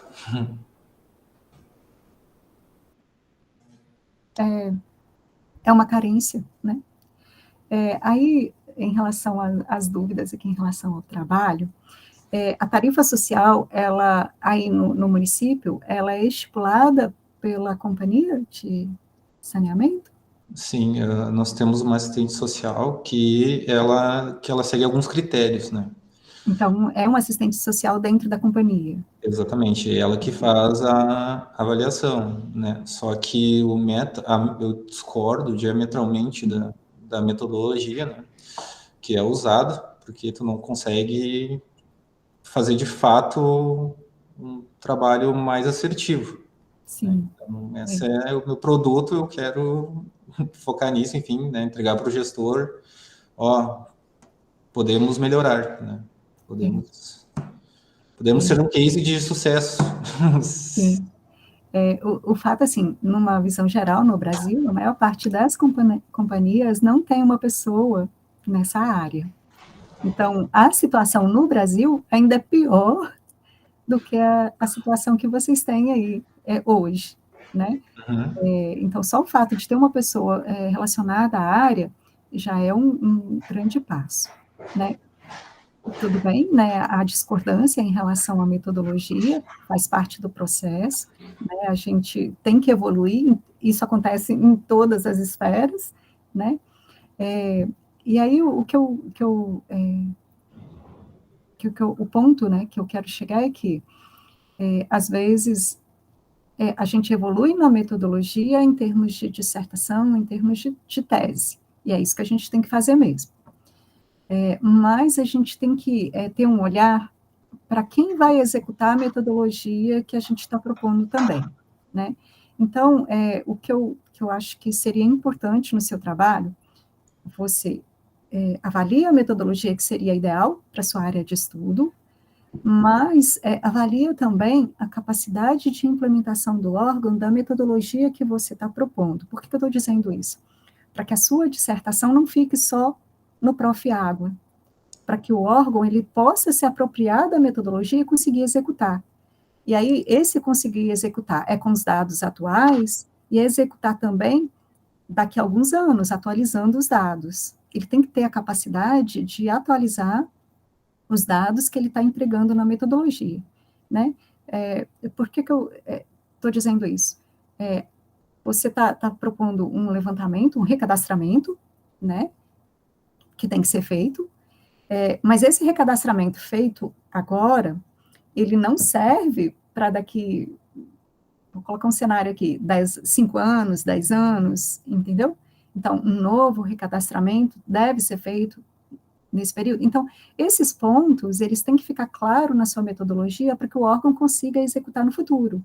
Ele tem a capacidade de realizar esse recadastramento? Se ele não tem, é possível uma outra forma de usar a sua metodologia usando dados secundários, buscando de outras fontes, entendeu?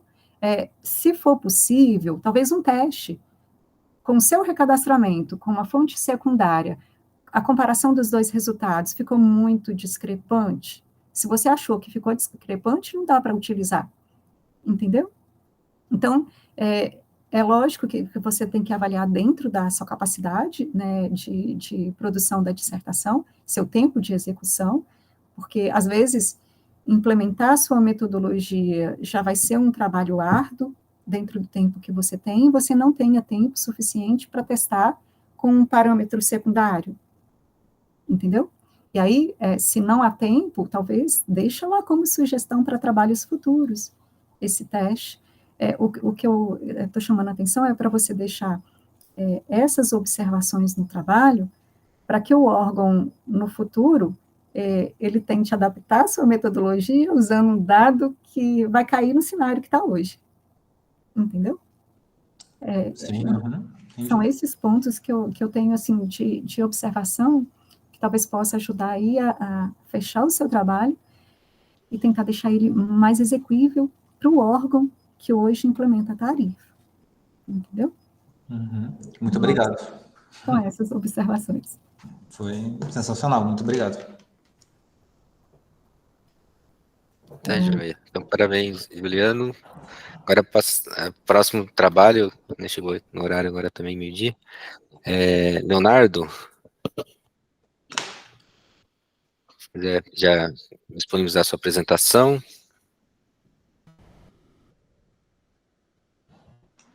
Olá, pessoal, boa tarde. Estava aqui com um probleminha no áudio, vou disponibilizar aqui só um minuto.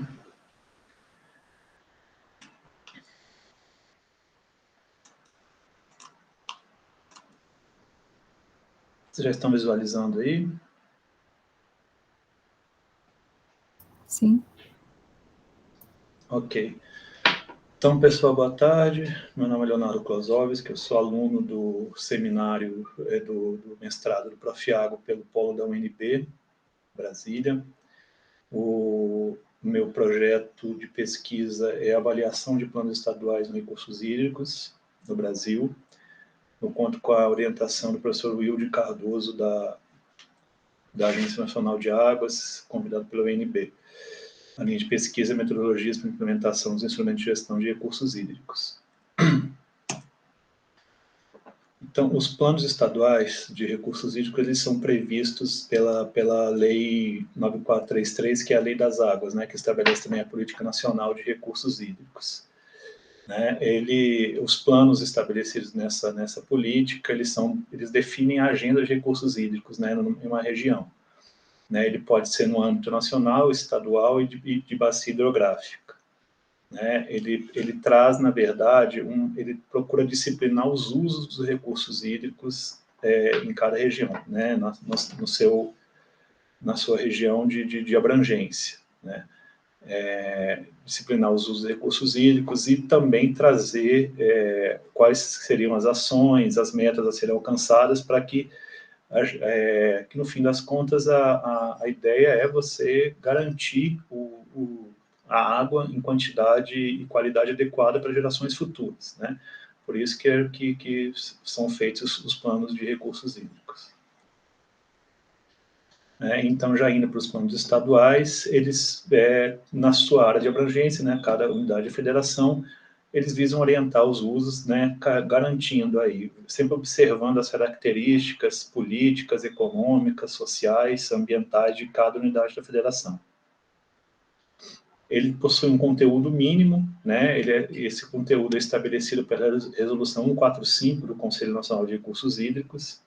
Tá? Essa resolução, inclusive, está em revisão, mas ainda está em vigência. Né? Ele traz aí de programas, diretrizes e metas, traz também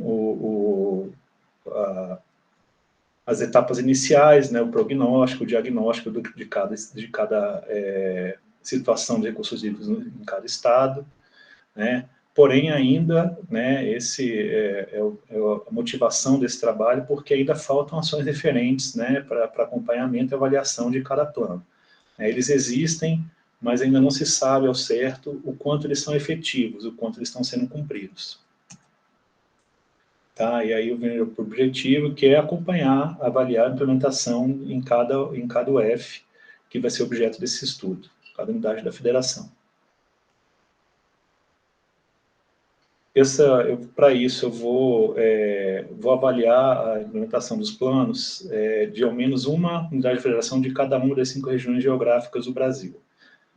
No início do projeto, a gente sempre tenta abraçar o mundo, né? Eu queria fazer de todos os planos, mas no decorrer do tempo eu vi que isso vai ser impossível e, de acordo com o orientador, a gente reduziu aí para ao menos uma em cada 5 regiões.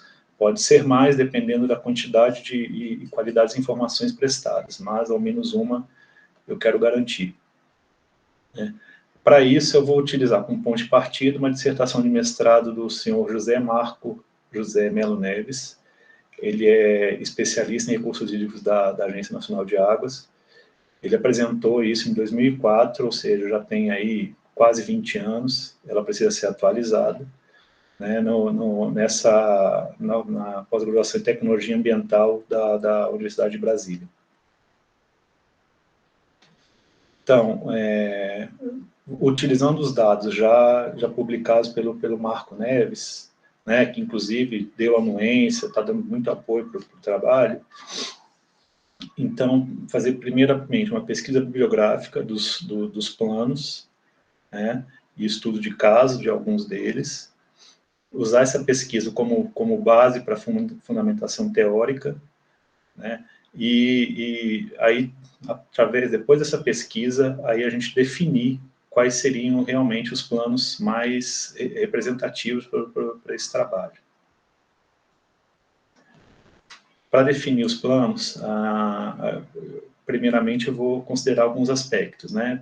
Diversidade e relevância dos planos estaduais, né, isso no âmbito da gestão de recursos hídricos como um todo no Brasil, quais seriam os mais relevantes, a distribuição geográfica, como eu havia dito anteriormente, pelo menos um plano de uma região geográfica do Brasil, né, sempre tentando contemplar a diversidade política, institucional, social, econômica e ambiental.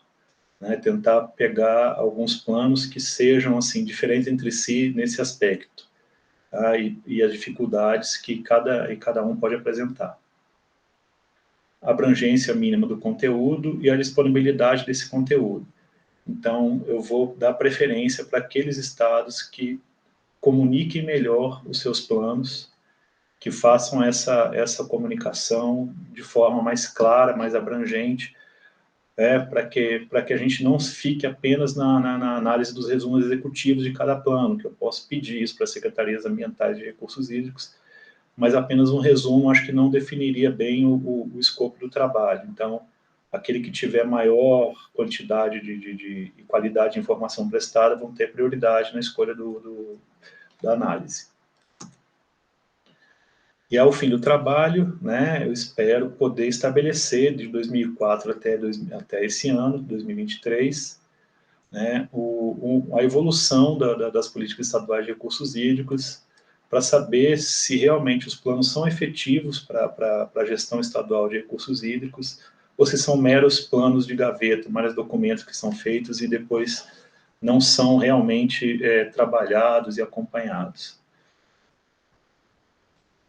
Esse é meu cronograma, tá? Já sofri alguns ajustes, provavelmente vai sofrer alguns ajustes até o fim até a minha defesa, né? Eu já pedi, inclusive, a prorrogação do meu exame de qualificação, ainda preciso fazer alguns créditos adicionais e preciso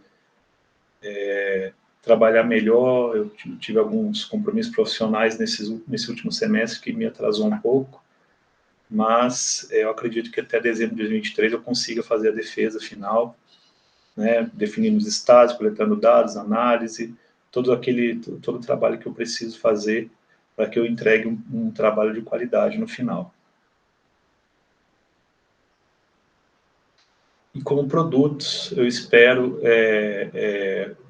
trazer os planos estaduais como fonte de avanço na gestão das águas em cada estado, né, em cada unidade da federação, né, para saber se realmente esses planos estão sendo efetivos no avanço dos usos dos recursos hídricos, se eles estão conseguindo levar o Estado para o objetivo final, que é trazer cada vez mais a água de qualidade, né, adequada para os respectivos usos, né, e aí, por meio dessa verificação, outro produto que pode ser esperado é demonstrar essa disparidade, essa diferença que existe entre os estados da federação no estágio da política estadual de recursos hídricos implementada.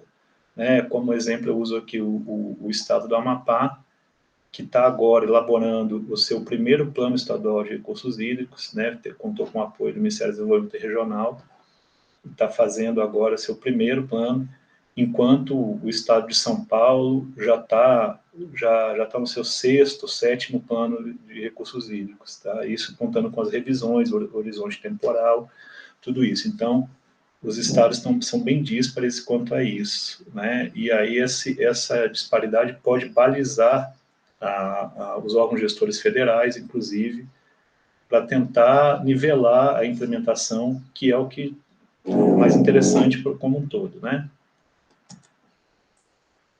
Eu pretendo responder essa pergunta no final, quando concluir o trabalho, se os planos realmente são efetivos para a melhoria da gestão das águas, né? Principalmente em nível estadual e, por consequência, em nível federal, né?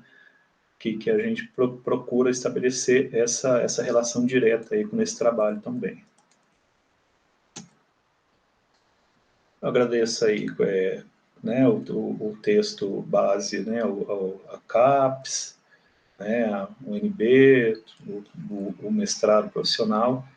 E também gosto sempre de citar o senhor Marco Neves, né, colega de trabalho, especialista em recursos hídricos, que está dando bastante apoio, me deu anuência aí no trabalho, disponibilizou todas as informações de forma rápida, né, para me ajudar da melhor forma possível, e o meu orientador, o Wilde, que está aí me ajudando nesse trabalho aí até o fim dele.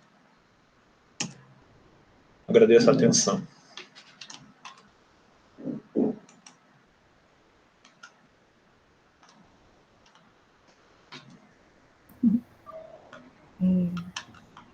Obrigada, Leonardo, pela apresentação. Começa? Eu estou tentando, não sei se você já saiu a tela aí, porque o meu computador travou Saiu. aqui. Ah, tá ok, agora foi. Uhum, saiu sim. Leonardo, ficou uma dúvida em relação a essa avaliação. A avaliação é na existência do plano ou na forma como o plano foi estruturado, né? Como que eu posso dizer? Como você vai avaliar se aquele plano desenvolvido para aquele estado, né, ele tem um nível maior ou menor, né, não sei como que seria o critério de avaliação aí, comparado com outro estado que tem características completamente diferentes daquele estado. O que seriam os critérios de avaliação? O que acontece? Os critérios para avaliação de cada plano ainda vamos sofrer alguns ajustes, eles não estão exatamente estruturados ainda. Mas, em princípio, cada plano tem algumas metas estabelecidas. Para toda meta tem alguma atividade que deve ser feita. Isso, em alguns estados, infelizmente não em todos, está bem descrito. Por exemplo, aumentar, usando aqui uma meta que acho que seja mais fácil explicar, o enquadramento dos rios em classes.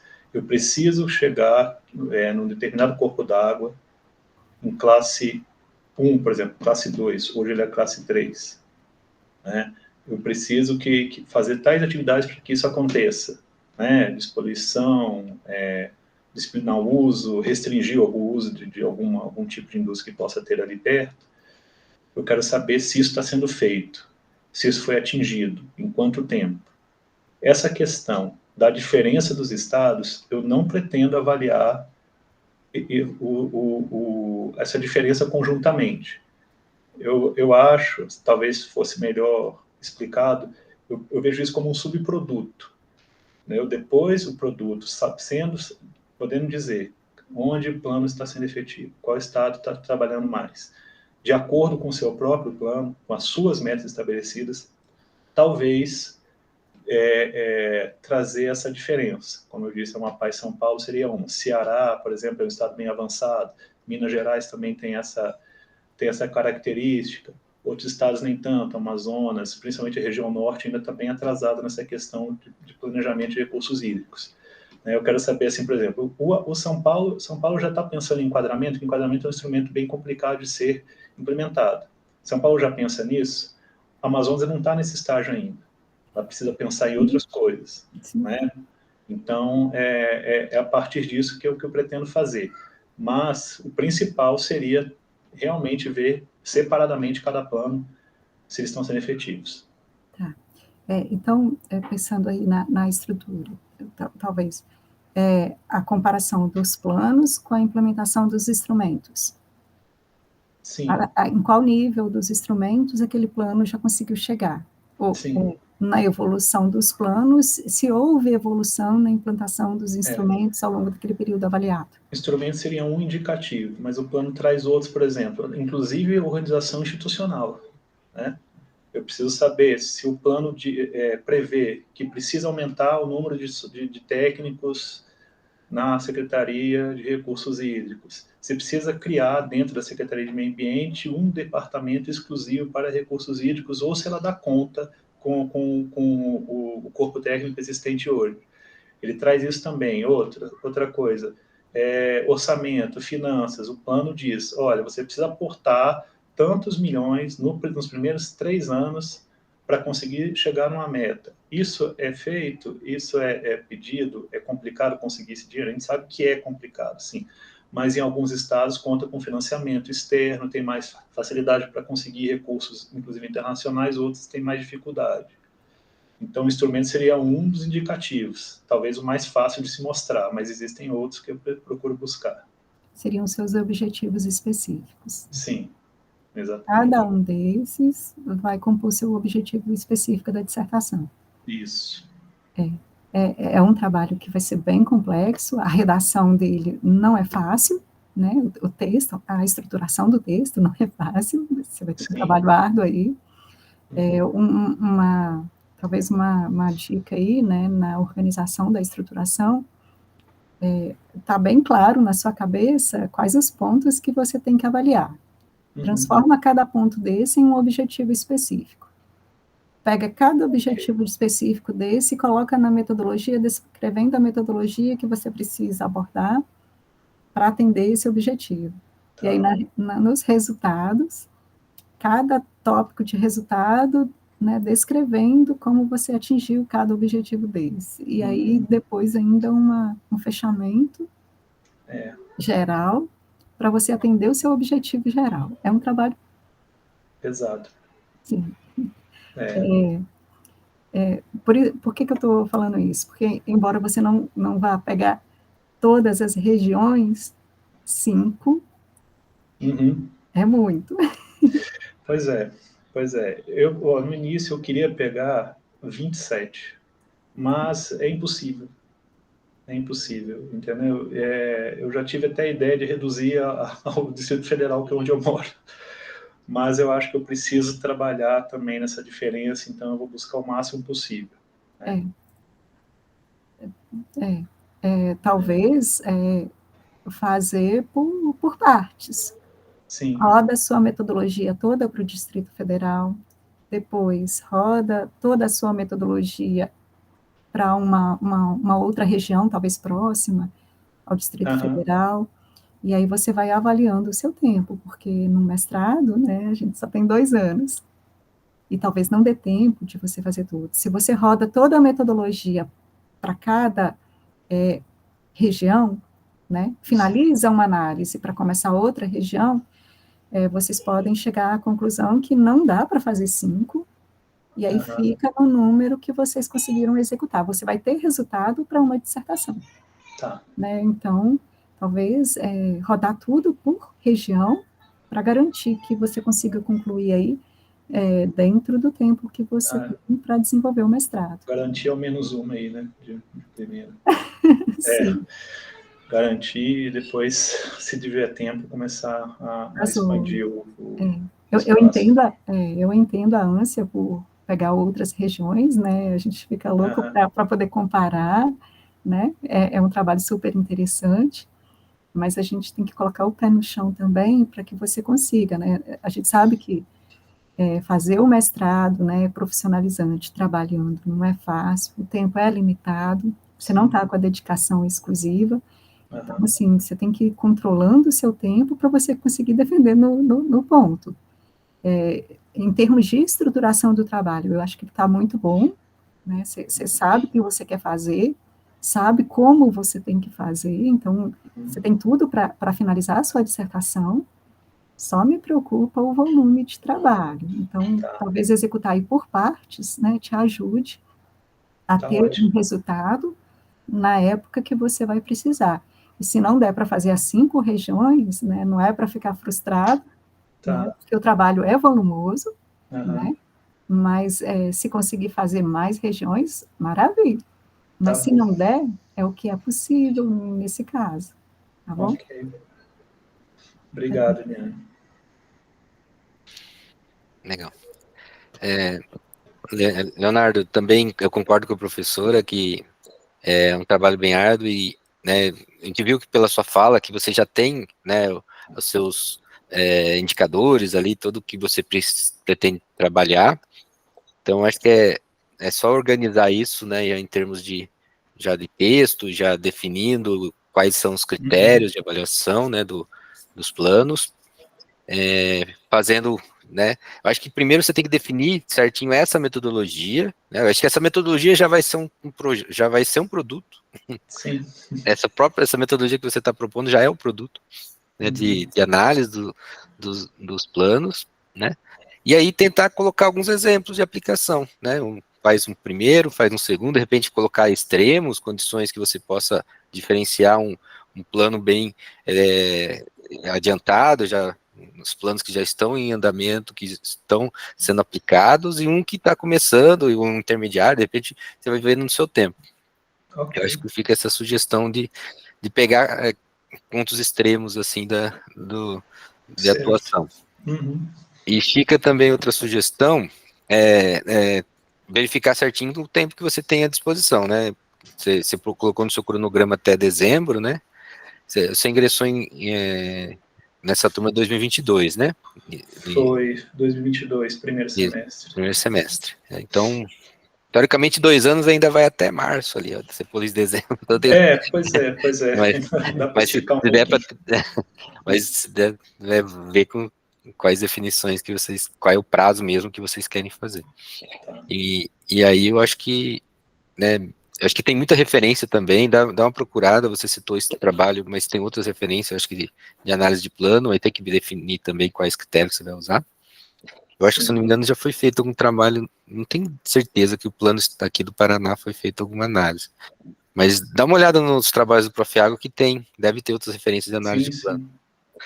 Mas, assim, tá bem encaminhado, acho que a gente verificou até mais pela sua apresentação do que pelo artigo, que você não ficou muito claro, você colocou só a referência, só que ainda não tinha feito, né?